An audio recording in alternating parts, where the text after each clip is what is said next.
shift from being reactive to being proactive. It was, instead of waiting for something to happen, let's figure out how we stop it from happening or minimize our response time to be quicker and more effective. We also have to grow up a little bit and realize that we are now living in a virtual world and a physical world. There's two domains.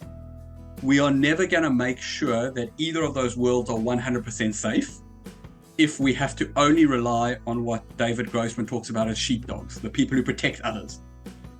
I think personally, I've probably trained well over 150,000 people. My businesses have trained well over 400,000. And the fundamental piece that I think is really important is trying to teach people the fundamentals of scanning their environment, assessing what could help them or hurt them, determining what they should do about that, and then doing it. Today, we are thrilled to have Dr. Gav Schneider with us, a global leader in risk management and the creator of Presilience. As CEO of Risk2 Solution Group and a lifelong martial artist, Gav blends human-centric approaches with cutting-edge security solutions. With experience of over 17 countries, multiple awards, and a lifelong passion for martial arts, he's a true innovator in both the cyber and physical security spaces. So welcome, Dr. Gav. It's an honor to have you on the show today. Thank you so much for having me. Very happy to be here.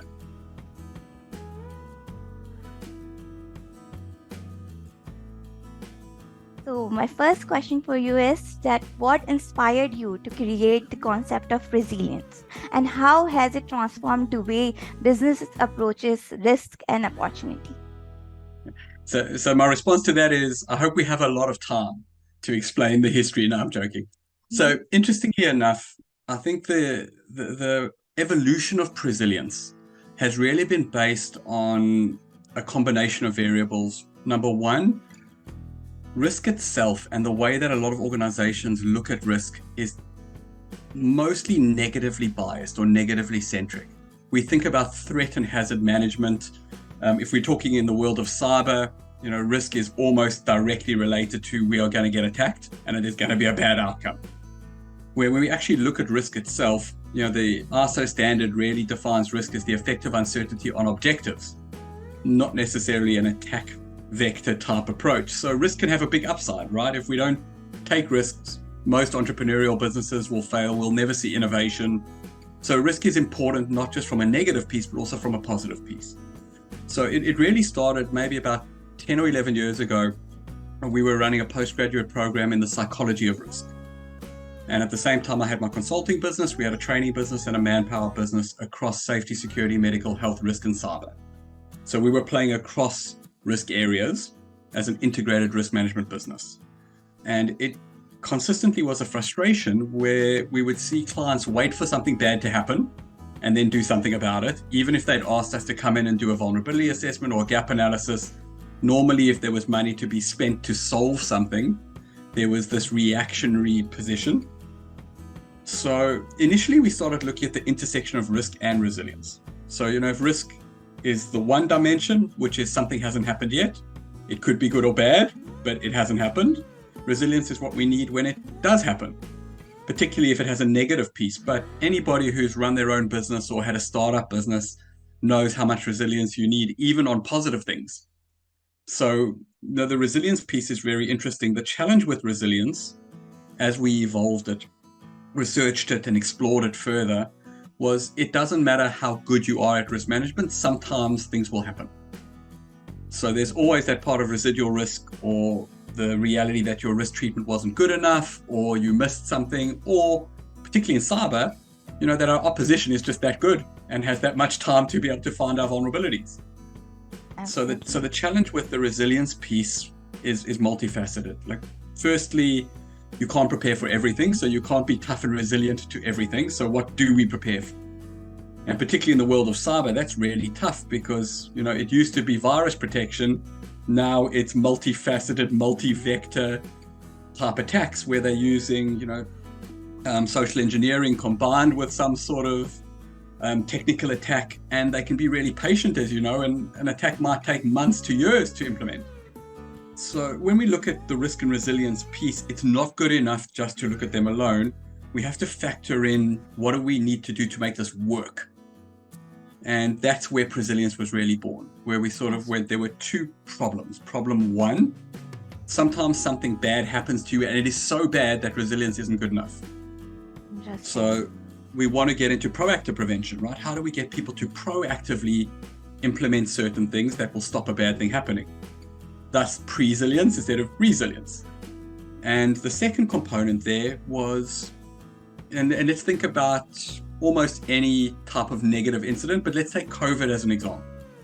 We saw lots of businesses disrupted. We saw lots of people disrupted. But what we also saw was certain businesses taking advantage, changing the way they deliver things, moving to virtual structures. And actually, some businesses did very well through COVID. So the ability to look at a disruption as an upside opportunity as well is really important. So those were the two differentiators. How Presilience has matured is really an understanding of what we've been able to do through our consulting business, helping other businesses, and equally what I've done in my own business, which I'll share both with you. So what we found primarily with a lot of other businesses and a lot of the clients we were consulting for and trying to help, we were trying to get them presiliently focused. In other words, what is absolutely going to hurt you? What is absolutely going to help you? Let's minimize what will hurt you and maximize what will help you. Not rocket science, like it's a pretty logical idea. Except when you look at the application of that, you often find the system itself doesn't support that. So I'll give you a good example. I worked a lot with a fire chief to build a lot of the Presilience ideas, and he took the worst performing fire department in the UK and actually turned it into the best performing fire department. There was a lot of pain and trauma in doing that, but equally, there were lots of lessons. And I kept asking, what did you do? How did you do it? What were the secrets? And primarily, it was a shift from being reactive to being proactive.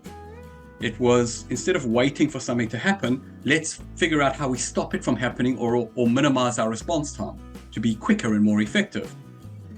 So the biggest challenge is this, and I'll give you a good example. I know most of your audience are cyber-centric, so let's take the fire example and bring it back to cyber. Lots of times, the biggest frustration we see when we're talking to cyber and security teams is that they feel under-budgeted and underappreciated. They'll often put requests in for more support, more budget, and then they don't get listened to.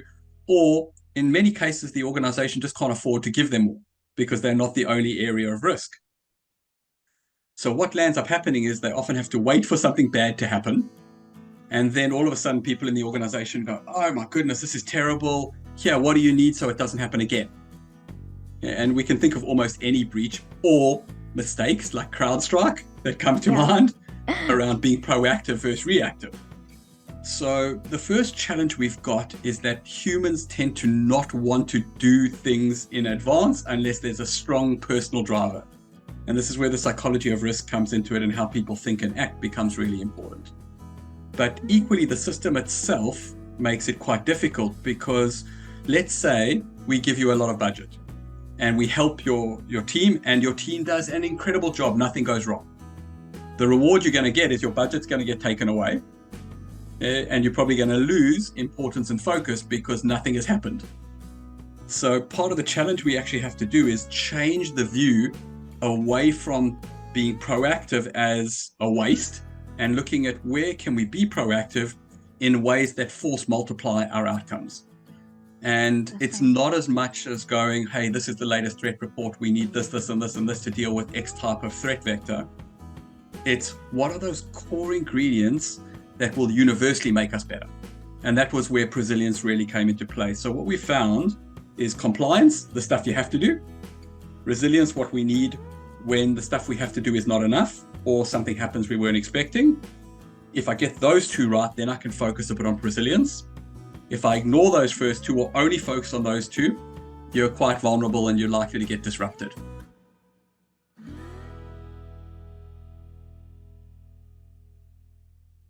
What I've gathered is that you focus more on the human-centric approaches, right? So what do you think you changed the way organizations handle cyber and physical risk? So I actually think it's important to look at cyber physical as a package.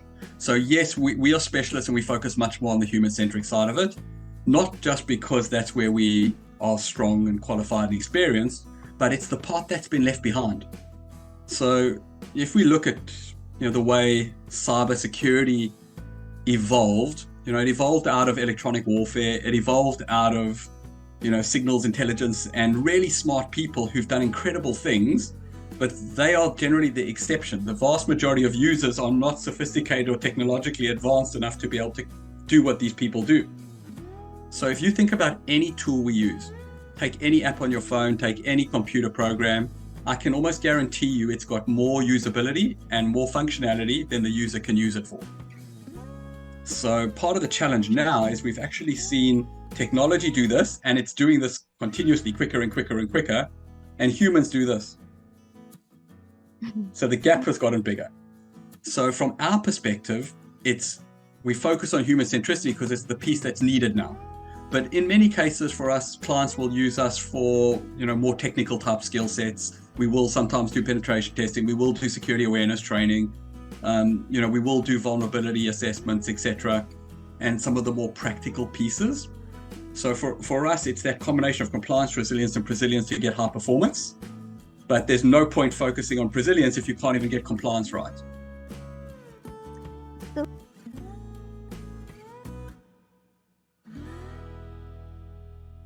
Making it to the AFR Boss Most Innovative Companies list is no small feat, right? So what do you believe was the key innovation that earned this recognition? So not what I believe. We made it there for the evolution of presilience. That was what we were awarded for. But to your point, it's very difficult for non-technical organizations to be recognized for innovation. Yeah, absolutely. So what I think is interesting with that level of recognition is that it actually shows that we need to change the way we think about innovation. It's not just who's going to come up with the latest, app, program, or tool that will enable the, whatever virtual or transactional piece to be improved. How do we get things to work better in not just the world we've come from, but the world we're going to? And I think that part is very important for us to think about, that most of our management theory, most of the way we structure governments and the way we structure businesses is actually based on, outdated methodology from the first industrial revolution, like 500-600 years ago. Yes. So if you think about that sort of setup, it's incredibly difficult for organizations who've gone, well, we have one leader, we have these people positioned here, everybody does their job. Our entire system is evolved for efficiency and lean functioning. And then you throw the whole virtual world on top of that, which is what happened over the last 25 years. That we kind of had control of the way we operated in our physical world to a large degree. Then we implemented the virtual world, which changed everything, right? Yeah. Live time now, we've got access to, the world's information in our pockets. Live time, whether I have any celebrity status or not, I can share information with thousands, if not millions of people.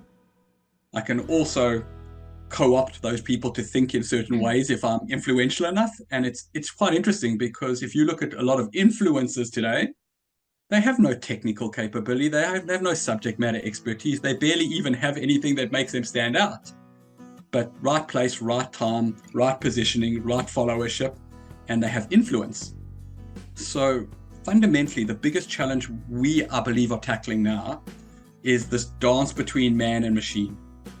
And the machine side of it, being technical, has moved so far ahead of us, we're struggling to keep up, which is also why you're seeing mental health as a challenge and people just feeling disconnected from each other.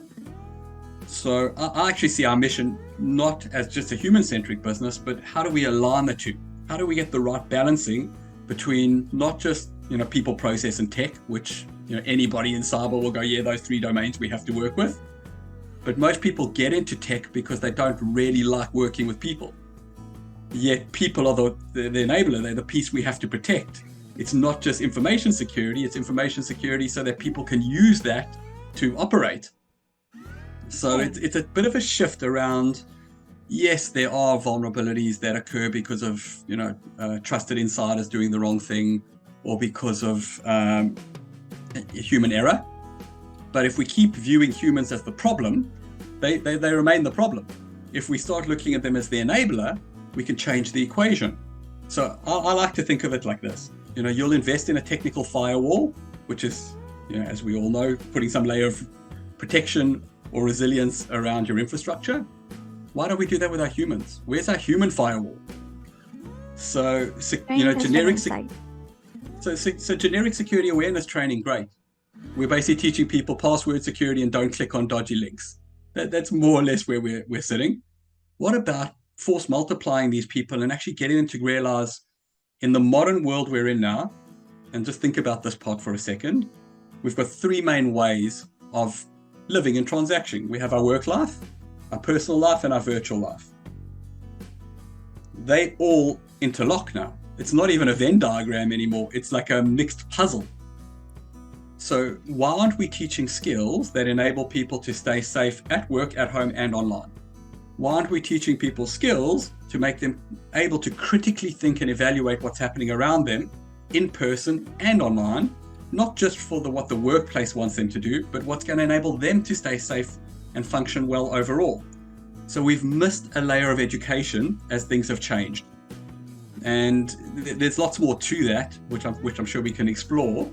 But realistically, I actually think we're about to move into a new phase in the way cyber works. And it's those who get it are going to do really well. Those who don't get it, within 5 to 10 years, will probably go the same way that Blockbuster went. Now that you have mentioned technology, the gap between human and technology, now that we have the AI into the picture, so what do you think is going to impact the industry over the next 5 years? It's not a party if we're not talking about AI. So thank you for bringing it into the equation. Let's just stop for a second and understand what we're talking about. So I'm a little bit older than you. So when I started my career, I started originally as a professional bodyguard back in South Africa, where I grew up. And when I started my career, we were given pagers, and that was it. There were no cell phones. There was no ability to jump on the internet and figure stuff out. If we needed information, we would get a page, and we had to find a phone box or a phone where we could phone the office and go, what do you need to tell me? Fast forward now, anybody who wants to know what's happening around them, the challenge is not actually access to information, it's overload of information. Because if I often get a nice compliment from people who listen to me speak or some of these pieces, and they go, Gav, you seem to understand what's going on around us. But there's a process for that. Like every morning, for example, I'll wake up, I'll go through 3 or 4 social media platforms, 4 or 5 news platforms, emails, WhatsApp signals, my internal company messaging.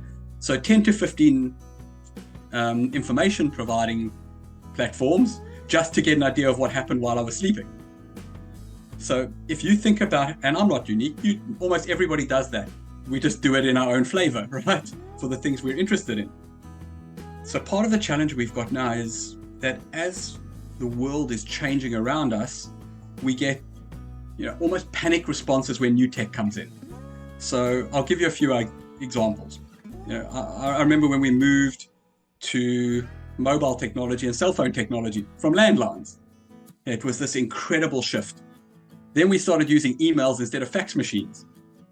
Incredible shift. Right? Then the internet came, and everybody was able to access everything quickly, cheaply, and efficiently. And we saw a totally different way of doing business. Then COVID came, and we saw remote work take off in a way we'd never seen it before. So I think AI and machine learning are different to those in that it is an epic leap forward. It's not just a small step, but practically, and I say this to every audience I speak to, artificial intelligence won't take your job. Somebody who understands how to use artificial intelligence well and has knowledge and skills will take your job. So it's the next shift, right? And artificial intelligence at this stage is still just a tool. It's a very effective and efficient tool, but we're in the world of risks. So if we've got decisions to be made or tools to be utilized, we want a risk control, right? We want something that's going to tell us it's okay. Absolutely. The human filter has to be there. You got it, right? So the control for AI at the moment is humans. Yes. So I then ask the question and go, well, are humans that good at decision making anyway? Are humans that good at accuracy anyway that we are the control? And the answer to that, unfortunately, is actually no. We're actually not that good at decision making, and we're not that good at repetitive, high accuracy work. Okay, machines are actually better at a lot of that. So the interesting piece now, and it goes back to the earlier discussion we had, that AI and machine learning, it's moving and evolving quicker than most humans can keep up. But realistically, at least for the next 10 to 15 years, this is my forecast, we're still going to need a human in the loop. So what we've got to do is we've got to be able to train the human to use the tool well, but equally, the human should be trained in critical thinking, effective decision-making, and effective communication and implementation. Because if we don't have those skills, it doesn't really matter what AI spits out.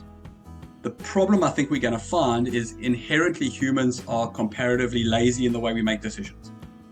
So I don't know if you've ever come across the work of the late Daniel Kahneman, who's a Nobel Prize winning economist, actually. So he spoke about system 1 and system 2, Yes. 2 ways we make decisions. And we tend to default to system 1. So when we default to system 1, it's automatic decision making. So the risk, excuse the pun, is imagine I'm a doctor and you've come to see me and I've looked at all your symptoms. I've put them into my AI tool. I've said, you look tired, you're coughing, you're sneezing, you're this, you're that. This is where your heart rate is sitting. And it comes out with a diagnosis.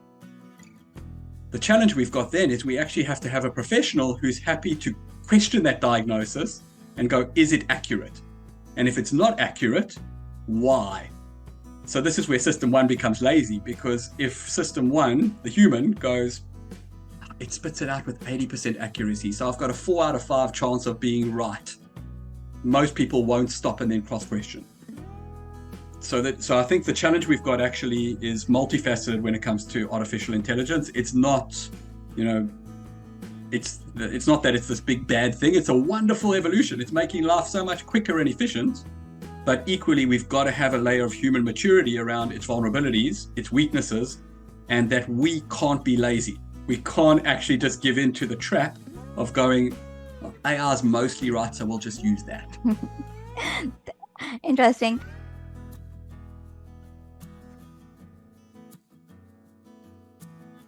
So how Risk2 solution is going to embrace the AI? Any exciting projects or innovations on the horizon? It's almost like you know me. We've actually just launched a new startup called Risk GPT.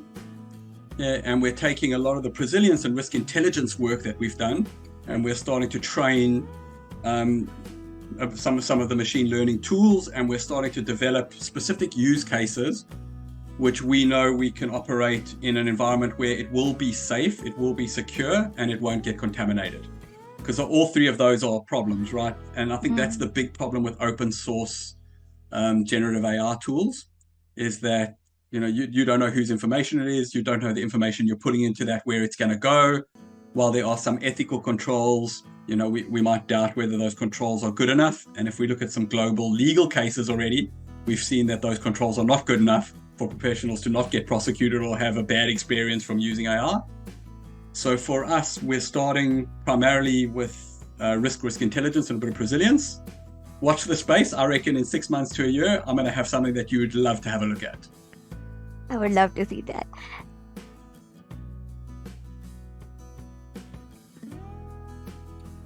So your book, Can I See Your Hands, focuses on situational awareness and personal risk management. So can you share a personal story where these skills came into play or anything that impacted your life? Yeah. So there's many. Okay. And I'll talk to you about the new book shortly, but that book particularly was written for a few reasons.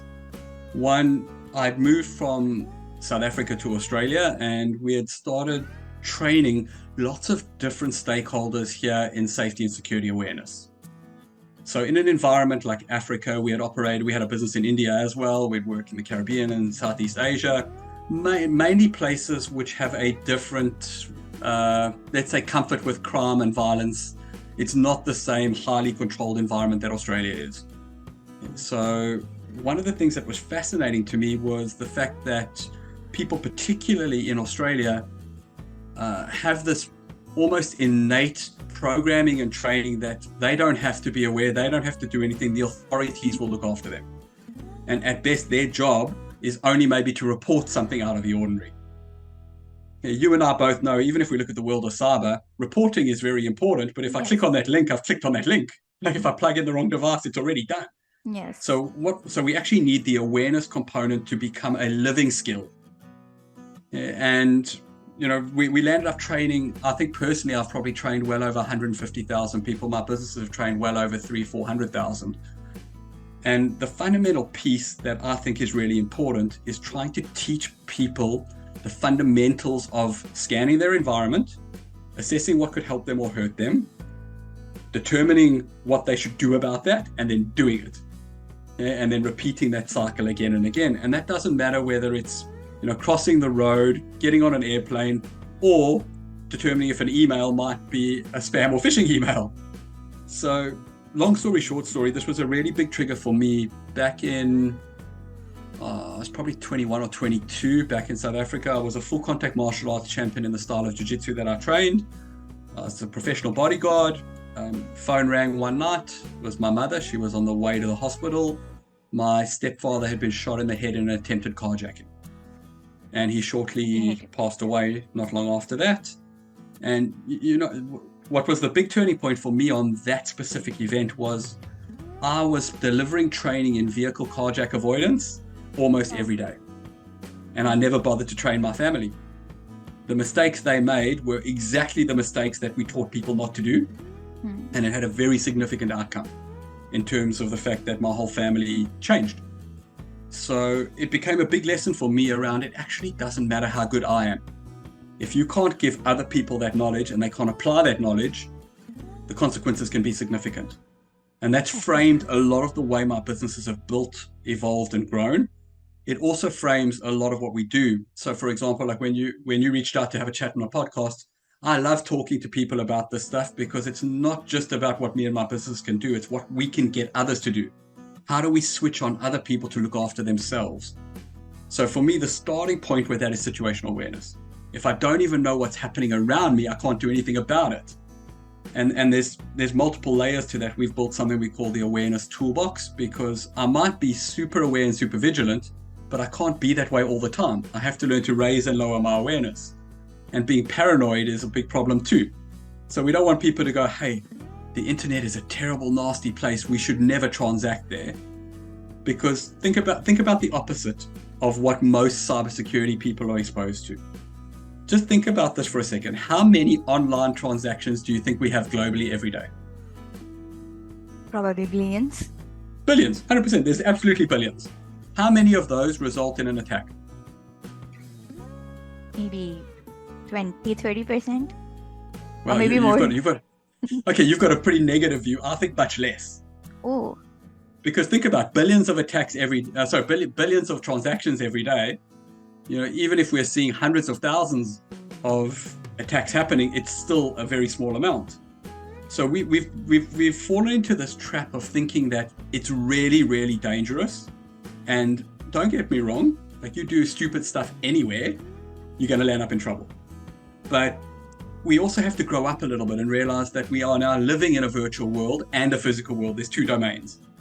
We are never going to make sure that either of those worlds are 100% safe if we have to only rely on what David Grossman talks about as sheepdogs, the people who protect others. And my story that I gave you earlier is a good example of that. It doesn't matter how good I was as a sheepdog, I couldn't be there at the time. And it's going to be the same, and it is the same now. It doesn't matter how good your cybersecurity team is. If people are working remotely, have no access to that cybersecurity team, don't trust them, don't understand what they do, or in some cases actually don't like them and do the opposite because they feel that, you're not letting me use the program I want, or I can't use the app that I'd like to use. So part of the challenge I think we've got is a shift in the way we utilize our tools. We can't only just go, let's train protectors. We need more cybersecurity professionals. We need this, we need that. I agree, we do. But also we need to bring everybody else with us and get them to be slightly more cyber savvy, slightly more cyber aware. Just the same way that if we don't want people to get run over crossing the road, we need them to be able to cross the road safely or on their own, right? Yes. We can't just assume that they'll always cross where there's a safe place to cross. So it's a bit of both. And it's an interesting space we're in, particularly in cyber at the moment, I think.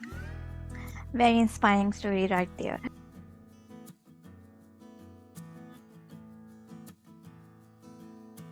So what advice would you give to someone looking to become a leader in the field of risk management and security?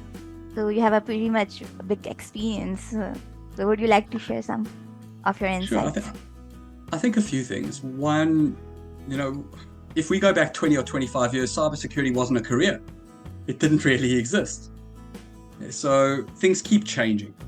What I would strongly recommend to people who want to get into a field like risk, like cyber, whether it's physical or virtual, is don't think that you are ever trained. You're always training, right? Things always change, things always evolve, things always adapt. But you do need to have a core skill set. So what's interesting is we're coming out of an era where specialization was the driver into an era now where specialist knowledge is not quite as important as it used to be because of AI and the internet. We can gain lots of knowledge very quickly. What's important is the application of that knowledge. So what I would urge people who want to get into this field to be thinking of is a few things. One, you've got to have a learning mindset. Two, it doesn't always go the way you want. So I'll give you an example. For many years, I was kind of positioning myself that we don't play in the world of cyber. We work physical and human. That's our speciality. And our clients kept coming to us going, we've got this problem with cyber. We've got this issue with cyber. We've got this issue with threat assessment. Or we would look at sometimes our clients would contact us after a bad thing happened, and it wasn't a physical thing and it wasn't a virtual thing, it was both. So we realized we had no choice but to expand into the virtual world. That's about 10 years ago, so we've moved on. But I would urge those of you looking to get into the field to come into it with fresh eyes and try to learn as broad a skill set as possible and then specialize in one or two things. So sometimes you'll see people come in and they go, I just want to be an ethical hacker. That's all I want to do. Or I just want to be in a security operations center. If you only know one swim lane, you're not that useful. If you know the whole game, but are specialized in one swim lane, you can be incredibly useful. It also means when things change, it's easy for you to change because you've got a generalist skill set. So the generalist skills we need to build are a little bit different to the specialist skills. There's about 7 of them we talk about, which are often in companies referred to as soft skills. I don't think they're soft, I think they're core. If you don't have them, you are not going to be successful, particularly not in the stuff we're talking about. Okay. So the first, no surprise, is situational awareness. If you don't know how to look around, you're never going to make good decisions. Below that then becomes critical thinking. If I can't evaluate the information, if I can't sort misinformation and disinformation from real information, I'm never going to make good decisions. Then we get to the decision-making component. I need to be able to make the best possible decision in the most appropriate time based on intelligence, not information or data. So there's a process in that critical thinking piece of converting information and data into intelligence so we can make good decisions. I also need to be able to make that decision in time. So sometimes, and you see this a lot, where particularly within government structures, people just won't make decisions. They'll sit there and go, I don't know what to do, so I'm not going to do anything. That's also a decision, right? Inaction is a decision itself, Yes. which often comes with bigger risk than making the wrong one. So we need to learn both that system 1 type intuitive decision making, and then we need to learn risk-based and evidence-based decision making and know when to use both. The next skill set then is effective and directive communication. If I can't get you on the same side and communicate to you what we need to do, then I'm fighting a war by myself. I'm going to lose. Okay, so we've got to get good at communication. And interestingly enough, even though we've gotten so much better at modes of communication, I mean, look at you and I, we're talking to each other on a virtual platform halfway across the world. Yes. But we've lost a lot of the nuances of human-based communication through COVID, through digital transactions. I mean, I've only gotten to know you now in a 2-dimensional little image on my screen, where we might be in a different environment having a coffee and understanding each other better. So we've got a lot of work to do on that human side too, and the technology side. The next piece is around actually doing something. So we refer to that as the action in action phase, which means I need to know what the right thing to do is, and I need to be able to do it. Okay, so there's a process of training and preparation. Then the next piece is learning or reflection. If I can't look back at what I've done and went, hey, that worked really well, what did I do so I can do it again next time? Or that didn't work really well, what do I need to change? And then to be very successful in the world we're going to, not just the world we're in, we need to think on multiple levels. And I'll give you the levels that we refer to. Step one is you. If I can't even control the voice in my own head and control what comes out of my mouth, how am I going to expect to lead others or make good decisions that other people would trust me with? So self is a very important component, but it's not just about who I am. It's about how do I control my own decision-making process? How do I control my own actions? And how do I align them to get high performance? It's not just going on a little segue here. Just something as simple as going, but that's my truth. And you go, hold on a second, there is only one truth. So that's your interpretation of the truth, or that's your perception of reality. All my students in the psychology of risk will always hear me talk about the big challenge we've got is that perception is real to the perceiver. But it doesn't mean that their perception is actually real or accurate. So we've got a lot of work to do in that space to fix that piece and make sure that we can self-reflect. When I get good at managing myself, driving myself, controlling my own decision-making, then I can move to the next domain, which is others. So that's when leading or following becomes really important, and skills like emotional intelligence, influence, and communication really become important. Then we can look at the organization you work for. And you can go, right, if I understand self and I understand others and I understand the organization, we can get alignment, which creates high performance. And then the last domain that we'd love people to think about is societal. And it's interesting because most for-profit businesses don't really have a significant driver in societal impact, except now in the modern world, it's changed. Like some of the most powerful players in the world are for-profit companies. So if you think about, Facebook, Google, Amazon, IBM, Microsoft, they're influencing behavior more than any government in the world. Absolutely. So the thing has changed quite a bit. So one of the urges or one of the considerations that we try to put in place when we train and teach people is step one is something we call stactical, trying to link strategic and tactical. So that's trying to go, this is what has to happen. This is the big picture. So if people can't see both views, you never get high performance in an organization. Absolutely. The next step then from stactical to presilience is those 4 layers. If I can think in those 4 layers, you're likely to get better outcomes. So I'll often explain this in a very simple way. If you've got to make a decision, you should be going, is it good for me? Because if it's not good for me, I'm just not going to do it. Or I'm going to do it and then hate it later, which is not a sustainable implementation. The next thing is it good for you? If it's not good for you, then I either have to manipulate you, lie to you, which means we're not going to trust each other if something goes wrong. And without trust, we don't get sustainable high performance. Then the next domain, being organization, is it good for the organization? And this is where it starts to get hard, because something might be good for me, good for you, but bad for the organization. Or something might be good for the organization, but bad for me and you. So you need some alignment there. And then the last part is it good for the greater good? Is it good for all of us? And I'm always telling people, if you can tick all 4 of those boxes and you can run a bias check to make sure you're not too biased, stop using risk management, just do it. The problem we've got is that very few decisions will tick all 4 of those boxes. Honestly, when we actually look at that, we can manipulate it and go, yeah, it's okay for you, and come up with a story or a narrative that helps. But in reality, our world is so complex, it's not always easy. So I think that's part of where we need to go from a risk management perspective. If we look at the security side, we're protecting something from a bad outcome. The risk management side is not just the protection, it's the enablement of a great outcome. So for me, security is actually simpler because we've got one domain, right? We're stopping bad stuff happening.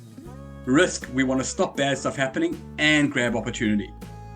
And if we can get those working at those 4 levels, hopefully we should see, a good balance of human and technology and a significantly better world than the one you and I are in right now. Hopefully. That were some incredible advices. Like, I've never listened this kind of advices coming from a cybersecurity expert like you. So most people are usually talk about the technology aspect, but you talked about the core aspect. So our audiences will definitely going to benefit from those. So that's it from my side. Thank you so much, Gav, for the wonderful advices, inspiring his story, and sharing those incredible interesting perspectives about My, the. ple- my pleasure. Thank you for having me, and thank you to everyone who listened. And maybe one takeaway: don't be pulled into thinking just if you work in cyber that you only work in cyber.